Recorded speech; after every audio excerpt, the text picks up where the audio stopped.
Accounting firm owners looking to grow their firms while realizing far more freedom should spend zero time with their clients.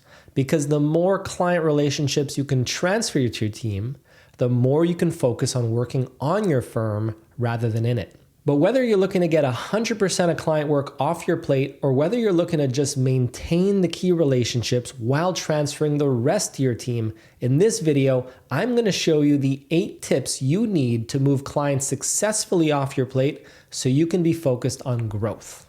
Now, before we get into these 8 tips, why reduce the time you spend with your clients? Well, at the end of the day, client relationships just aren't scalable. So as you're starting your firm and as your firm starts to grow, you can handle all the client relationships. But at a certain point, there is a breaking point, and you sacrifice growth the more one-to-one relationships you keep. On the other end of the spectrum, what's the argument for keeping these client relationships and not transferring them to your team? Ultimately, it comes down to if you enjoy doing the work. If you like working with clients and there's certain aspects that you enjoy collaborating with your clients and helping your clients out, by all means, keep these client relationships. But the choice to delegate your clients to your team really comes down to your goals. If you want to scale at all costs, we need to delegate as much as possible to your team. If you want to keep things a little bit smaller and you enjoy working with these clients, then by all means, keep the relationships that you enjoy the most and the type of work that you enjoy the most. Just know that you're going to be sacrificing some growth in order to service these clients on a one-to-one basis. So when I ran my firm at Xen, my personal approach was I didn't really enjoy the work. I wanted to focus on business development. I wanted to focus on sales and marketing and some of the tech aspects that we had at play at the firm as well. And my goal was to delegate as many client relationships as possible. So as soon as the sale was made, there would be a kickoff call, which we'll talk about in a moment.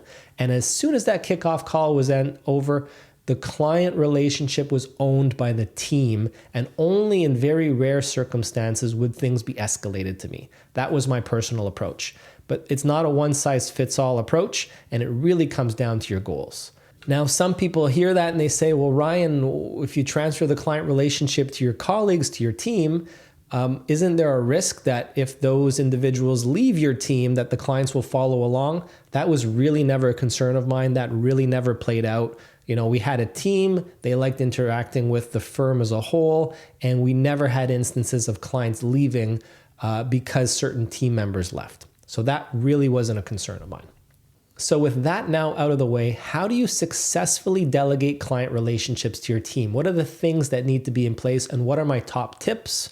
We're going to go through 8 of them, and these are the exact things that I did when I was running my firm to successfully transfer client relationships from myself after the sale was made over to my team. My first tip is all about setting the right expectations during the sales process, because we want it to be clear that it's not unlimited access to you, the firm owner, because they sign up with the firm. And the way that I do that is through how I structured my packages. And you might know that I'm a big proponent of 3-tiered packages. I like the gold, silver, bronze approach. And in these 3-tiered packages, I have a section called support. And in that support section, I would define who that client has access to and how often they would have access to that individual or those individuals. So one example, if we really want to be clear about what level of access they'd have to you as the firm owner, we can really call that out in the packages.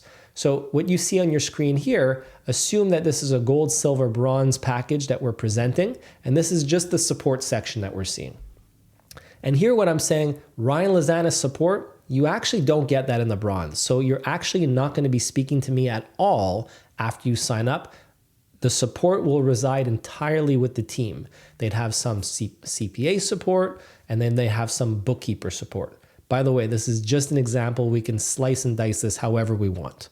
On the silver package, now they start getting a little bit of access to me, but that's 1 call a month. And on the gold package, that's where it's full-blown access to me, and they get unlimited access, unlimited emails, unlimited calls. They can ask whatever questions they want.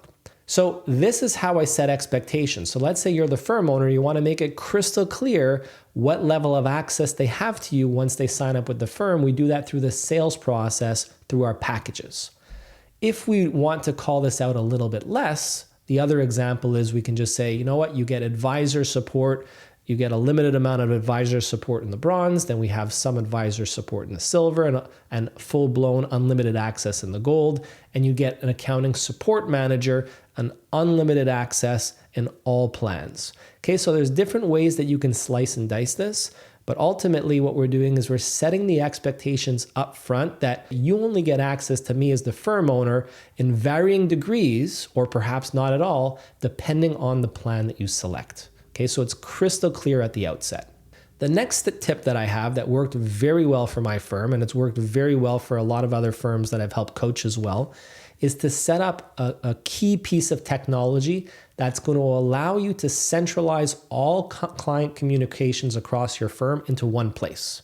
And we do this with something called the help desk or a unified inbox app. Okay, there's different apps like this. We have Missive. This is what we use at Future Firm. Back when I ran my firm, we used something called Zendesk.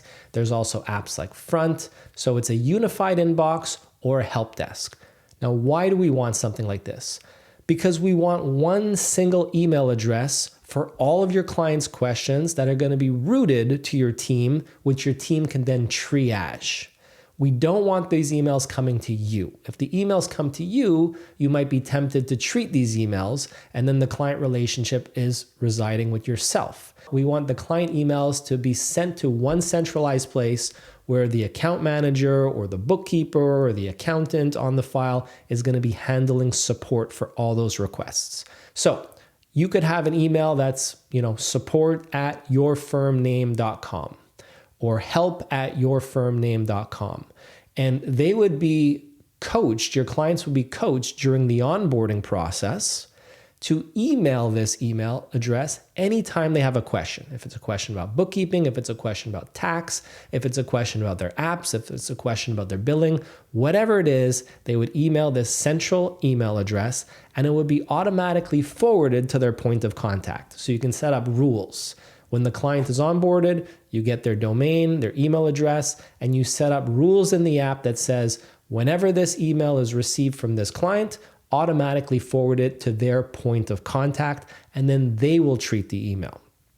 If the client ever sends you emails personally, you would simply just forward that to the support email address, and that would automatically route to the point of contact. Okay, so that was really a key piece of technology that allowed me to get those emails out of my inbox and have my team treat them. The good thing about these apps is that it's a central place for all communication. So if ever for whatever reason I needed to see, hey, what's happening with client ABC, I could just go into the app and see a list of all the communications with that client. So tip number 3, now that we have some tech set up, what we're going to do is we're going to schedule a kickoff call. So after the deal is signed, after the engagement letter is signed, what we want to do is we want to commence the onboarding process. During our onboarding process, we're going to set the client up in all of our systems and set up the invoicing and the billing. And once that's all set up, we're ready for our kickoff call. The kickoff call is going to be with myself and the team members that are going to be engaged with the client. And that's essentially a handoff call. I'm going to introduce everybody on the call. I'm going to say, this is who you're going to be working with. And by the way, going forward, for all questions that you have, you are going to email this centralized email address. It's going to automatically forward to your point of contact. And the reason we're doing this is because we want to make sure that none of your emails slip through the cracks and that we're giving you timely treatment and resolution of all of your support requests. So there's more that we do in the kickoff call, but a big part of it is the handoff. And after that kickoff call, now the client relationship resides with your team and not yourself. So tip number 4 is going to be a key tip, and this is going to be a tough one for most firm owners, and it's something that I've struggled with for many years and still at times continue to struggle with, but it's about switching your mindset. Because you have a certain way of doing things, and you like things done a certain way, and your team is not going to do it exactly how you do it. And what you have to keep in mind when you're delegating any task out there is that you need to accept imperfect. And one of the quotes that I like the most whenever I talk about delegation, because this I think was helpful for my mindset, was something I saw from Dan Martell, where he said, 80% done by someone else is 100% freaking awesome. And I fully agree, because in a lot of instances, we don't need 100% perfect, and we don't need it done 100% your way. There are some instances for some types of tasks or certain things that are done in the firm, we need a little bit more precision. But in a lot of things that you do with the firm, they don't need to be 100% done the way that you would do it. Okay. And this applies to any of the tasks that you delegate. Okay. So over and above just delegating the client relationship, any task that you delegate, try to switch your mindset when it comes to that. And in fact, there's a lot of tasks that we do at our firm. I've written down an exhaustive list of 137 tasks that a firm owner can perform at their business. And what I've done is I've actually put together a free template called the Task Delegation Planner that lets you rank each of those tasks in that template in 3 categories: level of enjoyment, how good you are at the task, and how much money each of those tasks make you. And then what the tool will do is it will automatically spit out a delegation priority level so you know what to offload from your plate first. Okay, so that tool is going to be available for free in the description below. So go ahead there right now and grab it. All right, let's move to the next tip. Tip number 5, you need your team to have great customer service skills. If we're going to delegate the relationship to your team, you better make sure they know how to service your client. Okay, so some experience in client service and customer service is going to be required, and some training might be required as well. Because this whole transfer to your team discussion we're having right now, it's only going to work if the client is going to be satisfied with the service they receive from your team members. Okay, so when I ran Xen Accounting, everyone we hired had customer service experience coming into the firm. Okay, we looked at things like, did they work in retail? Did they work in McDonald's? Did they work in a previous firm and were customer facing? We want to make sure that they know how to service a client. If you're going to make the deal and transfer the relationship to the client and the client experience sucks, well, guess what? It's going to fall back on your plate. And that brings me also to tip number 6, which is very similar to tip number 5, is we can't just transfer a client over to your team if the team doesn't have the necessary technical skills. Okay, do they know how to do bookkeeping accurately? Do they know how to close the books? Do they know how to do a tax return? Do they know how to handle any of the advisory work that they might need to be handling as part of the engagement? If not, then we can't fully delegate that relationship over the client, and some of it might still need to reside with you. Okay, so we need great customer service skills, and we need great technical skills as well. Tip number 7 is not 100% necessary to successfully delegate client relationships to your team. However, I think it would be very helpful from a client experience standpoint. I think it would help deepen the relationship.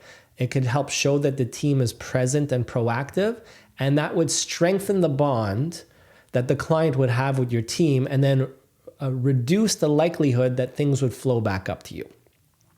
And this tip is about having them schedule regular check-ins with the client. Clients often feel that they are neglected in the client relationship.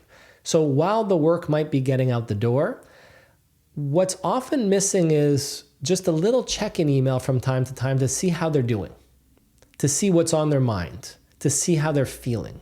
We're often neglecting the emotional side of things. And there's a couple ways that we can do this, and I'm going to flash a screenshot on the board about a template that you can use that we used in our firm that worked quite well and that clients really appreciated. And we just send a simple email said checking in, and what we're doing is we're making a little observation about something that's happened with the client or in their books. Maybe we've logged into their QBO account and we've seen that maybe things are trending well, or revenue from the previous quarter has dipped. What we're doing is we're just sending a little email and saying, hey, just checking in with you to see how business is coming along. I noticed in your accounting system that your revenue has dipped compared to the previous quarter. How are you feeling about things at the moment? Is there anything that you want to talk about? And clients really appreciate this little touch point. Okay. Not only can it lead to additional business, not only can it help reduce churn. But from an emotional standpoint, it makes them feel that they are being looked after. And if we can schedule an email like this every couple months, I think that would go a long way. And what I'm suggesting here is that you have your team handle this, not you. The last tip that I want to go through today is how we transition legacy clients over to your team, because these are the trickier ones. All the tips I've gone through today apply to legacy clients and new clients. New clients are easy to kick this strategy off with, because the next client you have, you can just implement the tips that I suggested. And, I know that there's a foolproof way for your team to handle the client and not you be involved. Okay. But legacy clients are used to you. They're used to working with you. You know their style. They know your style. You've developed a bit of a bond. And we can't just say all of a sudden, hey, we've been working together for 5 years, but starting tomorrow, you're now working with Joe, or you're now working with Susie. We have to be a little bit more sensitive. Okay. In most cases, we do have to be a bit more sensitive. And what I suggest is we make this a gradual transition.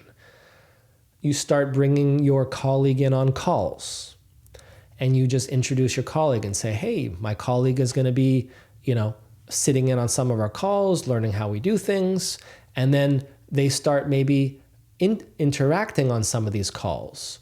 Or we have your team members start preparing some of the work, and they join us all in the call and they start presenting some of the work. And then maybe in some of the email communications, you might loop your colleague in to help respond. So we're warming the client up to this individual or group of individuals that we'll be transferring them over to. And that warm-up process could be weeks. And if it's very large clients, could even be months. But the important thing is we're warming things up. We're getting the client comfortable to this new face they've never seen before. And at a certain point in time, we're going to say, hey, this individual knows how we work, has been involved in our calls, has been helping out with some of the work. And going forward, they're going to be handling your file. So if we gradually transition over and we gradually warm the client up to this new colleague of yours, this has typically worked out quite well in my experience when I was running my firm. All right, so there you have it. 8 different tips to help you transfer clients from yourself over to your team. The choice is yours, how many clients you want to transfer over. If you're looking to transfer over 100% of your clients, or just a portion of them, or just some of the relationships, it's really going to come down to your goals. If you have any other tips that you feel have worked well, just let me know in the comments. I'd love to check them out. And if there's anything you have questions about, let me know in the comments as well. I review all of them. I reply to all of them. And thanks for checking out the video, and I'll catch you in the next one. Take care.